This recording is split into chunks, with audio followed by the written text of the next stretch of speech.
उसमें आदरणीय श्री यादव साहब और गिरधारी पंजाबी साहब बहुत अच्छी तरह से उसको कई वर्षों से चला रहे हैं। तो कई वर्षों से क्या चला रहे हैं, इस जनता ही मेरे ख्याल में इस वर्ष 29 ईयर कम्प्लीट हो गए, तो 30वें साल में हम अंदर इसमें प्रवेश कर रहे हैं। और उसके बाद में हमारे साथी जब गोपाल शर्मा जी सेवानिवृत्त हुए और इनकी जो व्यक्तिगत काबिलियत थी, स्पेशली आजकल आईटी का ज़माना है। जब वकील साहब रिटायर्ड हुए तब मोबाइल भी नहीं थे, कीपैड वाले मोबाइल भी नहीं थे, और आज आईटी का ज़माना है। पहले फ्रंट कॉल पे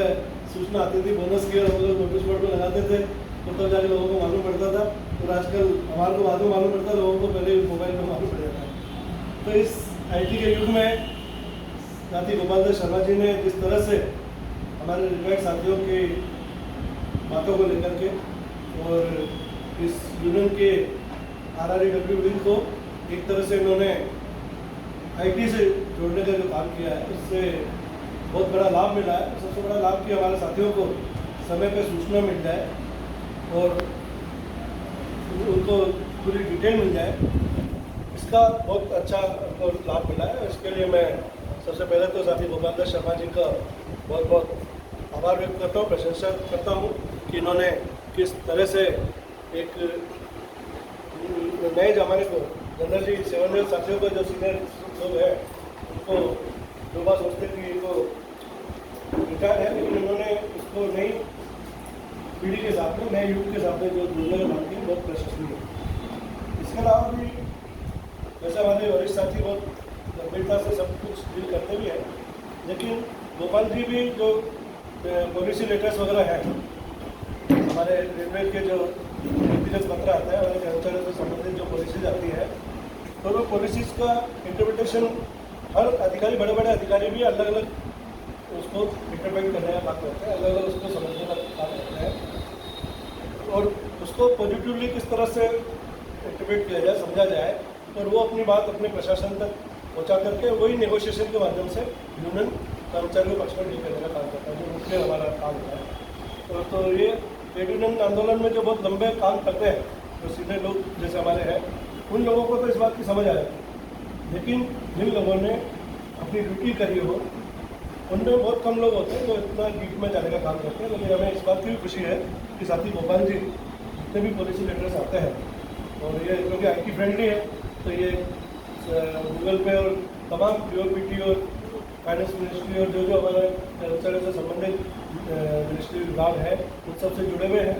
तो उनके पास में वो सूचनाएँ आती भी है और उसको सही इंटरप्रेट भी कर पाते हैं, और उन सूचनाओं को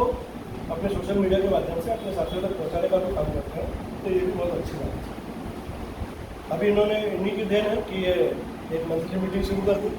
चेकिंग स्टाफ की, और देखिए अपन सब साथ बैठे हैं। आप मुझे पिछले 30, 35, 40 सालों से जानते हो, मैं आप लोगों को 30, 35, 40 सालों से जानते हैं, तो इसमें हम लोगों के बीच में कोई गैप भी नहीं है। जो हमारे मन में बात हो वो हम आपके सामने कह देते हैं, आपके मन में जो बात हो। अच्छा कि साहब हम यूनियन ऑफिस में आज की नहीं 2 साल 3 साल पहले जब भी इन्होंने शुरू किया था, तो उन्होंने पूछा था हमारे चेकिंग स्टाफ कैसे मंथली गेट टुगेदर करना चाहिए। शब्द गेट टुगेदर ही था, और आपका यहाँ पे और इतने पोलाइटली है, मैं कहता हूँ आप यूनियन में ही बड़े हो, सब कुछ अच्छा काम कर रहे हैं, यूनियन का ही काम कर रहे हैं, तो लेकिन फिर भी ये पोलाइटली हमेशा ही कहते हैं कि साहब आपकी परमिशन चाहिए। परमिशन नहीं, यूनियन ऑफिस अपन सबका है, करो गेट टुगेदर होता है, ज़्यादा से ज़्यादा साफ़ सफाई का ध्यान रखना, वो जैसे आपको रखना है वैसे आपको रखना। तो उन्होंने गेट टुगेदर से शुरुआत करी, और गेट टुगेदर आज मंथली मीटिंग में तब्दील हो गई। तब मैंने एक बार उनसे कहा भी, मैंने कहा यूनियन ऑफिस है, खाली चेकिंग स्टाफ भी क्यों रखते हैं, कंबाइंड रखो, RREW की सारी कैटेगरी लोग आए। तो उन्होंने बोला नहीं सर, हमारा तो जो ग्रुप है उसको तो मेंटेन होना,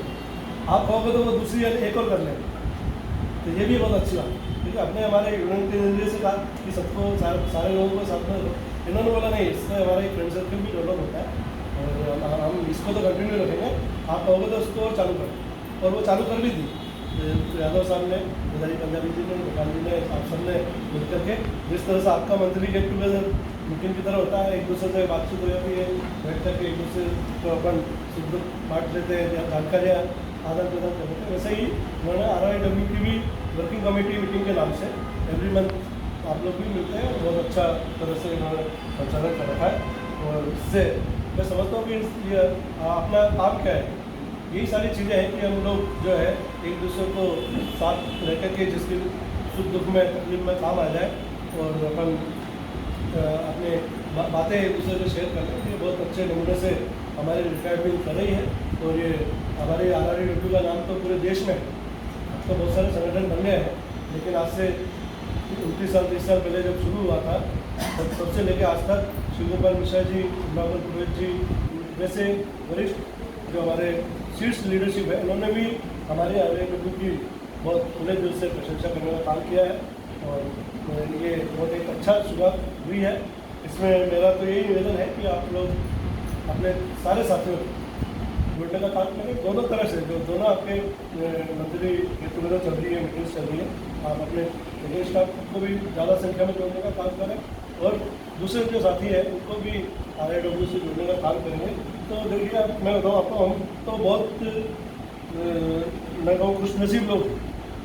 कि हम आपस में मैंने एक दूसरे से मिल भी रहे हैं, सारी जानकारी भी मिल रही है। हम चाहे सोशल मीडिया से या अजमेर में रह रहे हैं इसलिए, या जो DRO ऑफिस में काम कर रहे हैं वो हमारे संपर्क में है इसलिए, इसकी वजह से हम लोगों को सारी सूचनाएं मिलती है और उसका लाभ हम भी ले रहे हैं और हमारे साथियों को भी दे रहे हैं। लेकिन जो लोग यहाँ पे यूनियन ऑफिस में डील करते हैं, जो अपने पास में इश्यूज आते हैं, वो लोग अच्छी तरह से जानते हैं कि यहाँ से रिटायर होकर आदमी गाँव बिहार चला गया गाँव में, और वो जब आपको फ़ोन पे अप्रोच करता है तो मालूम पड़ा कि अभी 5वें वेतन आयोग का 6वें वेतन आयोग का PPO रिवाइज नहीं हुआ। ये मेडिकल अलाउंस जो 500 रुपये 1000 रुपये मिल रहा है अपन लोगों को, उसके बारे में उसको कोई जानकारी नहीं है।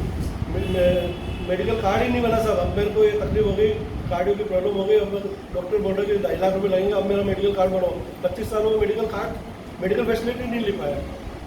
तो ऐसी कंडीशन में लोग रह रहे हैं, तो उनकी भी हम किस तरह से मदद कर पाएँ, ये अपना यूनियन का काम है। और जब भी जो कोई संपर्क में आए तो अपन सबसे बड़ी बात हम लोग सबको कहते भी हैं। हमने RREW का एक जो ग्रुप बना रखा है उसमें आप में से काफ़ी लोग जुड़े हुए हैं और उसका मकसद भी यही है। आपने देखा भी होगा कि फालतू मैसेज जो आते हैं उनको बंद भी करा दिया, खाली जो अपनी जानकारी से संबंधित हो, जिससे हम किसी को सूचना दे पाएँ, अपने को जानकारी है तो उसका लाभ हम दूसरे को भी दे पाएँ। इस तरह का हमने शुरुआत करी और वो बहुत अच्छी तरह से चल भी रहा है। तो इसी चीज़ को हम जितना स्प्रेड करेंगे, जितना फैलाव देने का काम करेंगे, उतना ज़्यादा लोगों को लाभ देने का काम करेंगे। अभी गोपाल जी ने जो बात विधानसभा चुनाव से संबंधित बात करी, तो मैं आपको बता दूं कि हमने जब से यूनियन में काम किया, सामाजिक क्षेत्र में भी लगातार 89-90 में जब मैं स्टेशन में भर्ती आया था नई भर्ती का आया था, तो हमारे वकील साहब ने पकड़ करके हमारे सिन्हा कॉलोनी में ले जाते थे और इस तरह से जब बोलना शुरू करते थे तो ये खुद ही खड़ा करके बोलते थे, आप बोलिए 2 मिनट। और इन लोगों ने सिखाने का काम किया। सुंदर खेमानी साहब ने, वकील साहब ने, इन लोगों ने हमारी शुरुआत कराई और उसके बाद में तो हमको जयंत भट्टाचार्य साहब के साथ, त्यागी जी के साथ, मिश्रा जी के साथ काम करने का मौका मिला और लगातार इस तरह से यूनियन में जुल के जुड़ गए कि आज मंडल अध्यक्ष जैसे पद पर भी बैठे हैं। और उसके साथ साथ हमने पिछले करीब 20 वर्षों से सामाजिक सेवाओं में भी पूरे शहर के लोगों से जुड़े रहे। तो अभी पिछले करीब 1-1.5 साल से हमारे स्पेशली समाज के लोगों ने और फिर अपने यूनियन के भी बहुत सारे साथियों ने ये बात कहना शुरू किया कि साहब अजमेर का कोई अच्छा रिप्यूटेशन नहीं है और लीडरशिप तो हर कोई चाहता है, राजा तो हर कोई बनना चाहता है, बड़ी कुर्सी तो रहना हर कोई चाहता है, लेकिन इस तरह का स्टूप निकल के आता है कि वो लीडरशिप का या राजनीतिक मतलब ही नहीं समझ पाते हैं। उसके कारण है कि एक अजमेर को कोई अच्छा नेतृत्व मिल नहीं पाता। अपन किसी की बुराई नहीं करना चाहते, अपन तो हमेशा पॉजिटिव सकारात्मक रहे हैं और वही करेंगे। लेकिन तो बात ये है कि जिसका अजमेर शहर में 4 बार अखबार में नाम आया था वो अपने आप को MLA का दावेदार समझने लग जाता है। जिसके पास में 2-4-10 करोड़ रुपए है, बोले 1-8 करोड़ खर्च कर दूंगा, कोई बात नहीं, मैंने बिजनेसमैन है। लेकिन वो भी बोला कि राजनीति का ABCD नहीं आता, लेकिन वो भी चाहता कि मैं भी MLA बनता। तो ये एक समाज के लोगों में था कि साहब ये बहुत बड़ा वैक्यूम है, मोटवानी जी के जाने के बाद में कोई लीडरशिप ही नहीं है और लगातार सब लोग इसको कभी तो फील कर रहे हैं। तो आप लोगों के पास में इतना एक्सपीरियंस है, सब कुछ है, और सब लोग अजमेर शहर में रहते हैं, छोटा सा शहर है, सब अपनी गतिविधियों को देखते हैं, जानते हैं। तो उन्होंने ये बात कहने का काम किया, तो फिर अपने यूनियन के साथियों से शेयर किया, तो ये लोग भी सब मतलब बिल्कुल इसको पॉजिटिवली रिस्पॉन्स किया और सबकी ये इच्छा थी कि नहीं किया जाए। और फिर हमने भी आग में जैसे घुटते वैसे क्यों दिए, क्योंकि अपन खुद ही सालों से कहते कि राजनीति गंदगी है, और फिर दूसरे लोग कहते हैं कि साहब गंदगी में कोई अच्छा आदमी आएंगे तभी गंदगी साफ होगी, लेकिन इतना आसान भी नहीं है ज़्यादा। लेकिन हमने तो जब हमारे सब लोगों ने ये इस तरह से हमें विश्वास व्यक्त किया तो हम भी आग में कूद लिए। और उसके बाद में पिछले करीब 4-5 महीने से जब हम इस फील्ड में आए तो हमने देखा कि हमारे यूनियन के साथियों का, समाज के साथियों का तो खुद का ये प्रस्ताव था, उन्होंने खुद ने ही आगे बढ़ के हमको इसमें आगे आने के लिए प्रेरित किया, कहने का काम किया। लेकिन जब हम खुल कर के आने का शुरू हुआ तो मैं बताऊँ आपको कि समाज के लोग तो वैसे ही लीडर मानते हैं कि बोले ये यूनियन के नेता है लेकिन रेलवे के लोगों से जितना रिस्पॉन्स मिला, आप जो अपने रेल कर्मचारी साथी हैं, रिटायर्ड रेल कर्मचारी साथी हैं, अजमेर तो रेलवे से ही बना हुआ है, और उनकी तरफ से जो भी आता है रोज़ ये 2-4-5 फोन आ जाता है, चला नहीं आप ये मैंने आपका वीडियो देखा, आप ये कर रहे हो तो हमको बहुत खुशी है, और हमारी विचारधारा कुछ भी हो और हम लोग जो है हम तो आपके साथ ही हैं। आप तो बताओ कितने दिन में हमको आपके साथ रहता है, हमारे तो पूरे कॉलेज आपके साथ रहेगा। आप बताइए, ये जो उनका खुशी है, ये जो प्रस्ताव या ये जो विश्वास है उनका अपने यूनियन में, क्योंकि अपन को यूनियन में पैदा हुए, यूनियन से ही सब कुछ सीखा है, तो ये यूनियन में जो विश्वास है या मेरे प्रति जो विश्वास है, इससे एक बहुत बड़ी ताकत भी मिली है और संबल भी मिला है। और आपसे भी कहने की आवश्यकता नहीं है, गोपाल जी तक आए कि आप आके बोल देना, लेकिन मेरे को मालूम है कि दिल से हर हमारा रेल कर्मचारी साथी चाहता है कि हमारा रेलवे का बंदा आए और ये जो भी के भी बारे में सोचेगा निश्चित तौर पर जिससे जो रिलेशन है वो तो कहने की आवश्यकता ही नहीं है, वरना कहे एक दूसरे की बात को समझने का कार्य करेगा तो उसका ये हमको लाभ मिलेगा। तो जब मुझे अवसर मिला ही है तो मैं आप लोगों से निवेदन करूँगा कि ये 1.5-2 महीने का समय है, स्पेशली 1 महीने का जो समय है, उसके बाद तो फिर मेहनत करने का समय है, लेकिन 1-1.5 महीने का जो समय है उसमें जो पुराने राजनीतिक लोग भी, आप लोगों में से किसी ने मेरा उसमें इंटरव्यू देखा हो तो उसमें पत्रकार ने पूछने का काम किया कि साहब अजमेर से तो कांग्रेस के बड़े बड़े दिग्गज चुनाव लड़ रहे हैं और उनके साथ में आपने टिकट मांगा है, तो आप इस बारे में क्या कहना हैं? और मैंने उस पत्रकार को भी कहा, सब जगह ये बात कहता भी हूँ कि देखिए आज यूनियन में मैंने 36 साल दिए, तो पहला मेरा जो 6 दिन पहला आया वो कैसे पहला करते हैं। तो जो इस तरह किसी संगठन में, चाहे पॉलिटिकल पार्टी हो, कांग्रेस में जिसने अपना जीवन दिया है तो पहला हक उसका, तो आज भी करते हैं, खुल के कहते हैं, उनके सामने भी कहते हैं, उनके पीछे से भी कहते हैं। और पत्रकार ने पूछा तो उस वीडियो को मैं आपको बताऊँ खुशी की बात कि कितना लोग लाइक करते हैं, 3,500 से ज़्यादा लोगों ने उसको लाइक किया। दो पत्रकारों ने इंटरव्यू लिया है, एक तो संजय चतुर्वेदी जी ने किए, उनके वीडियो को भी करीब 1900 समथिंग लोगों ने लाइक किया और दूसरे वाले में 3,500 से ज़्यादा लाइक किया, मतलब सब मिला के 5,500 से ज़्यादा लोग उसको लाइक कर चुके। तो मैंने उनको भी यही कहा कि जो संगठन से पुराने जुड़े हुए हैं पहला हक उनका, लेकिन पार्टी ने पिछले 20 साल से ट्राई कर लिए। सब समाज के लोग कहते हैं कि साहब हमारा भी हक, हमारे अजमेर की सीट एक तो SC की रिजर्व है, दूसरी सिंधियों की रिजर्व होगी, तो हम कहाँ जाएंगे। तो उसको बात को देकर के पार्टी ने पिछले 3 टर्म से सबको मौका भी दिया, तो कर लिया। चौथी बार भी कोई मौका देंगे तो कोई बात नहीं, हम जैसे वैसे भी इसमें भी क्या कमी हमारा। लेकिन सवाल ये कि जब 3 बार उन्होंने आजमा लिया है, और अगर उसको लगे पार्टी को कि भाई हमारा तो काम तभी चल पाएगा जब यहाँ पर कोई सिंधी उम्मीदवार और रेलवे का जो अजमेर में स्ट्रेंथ है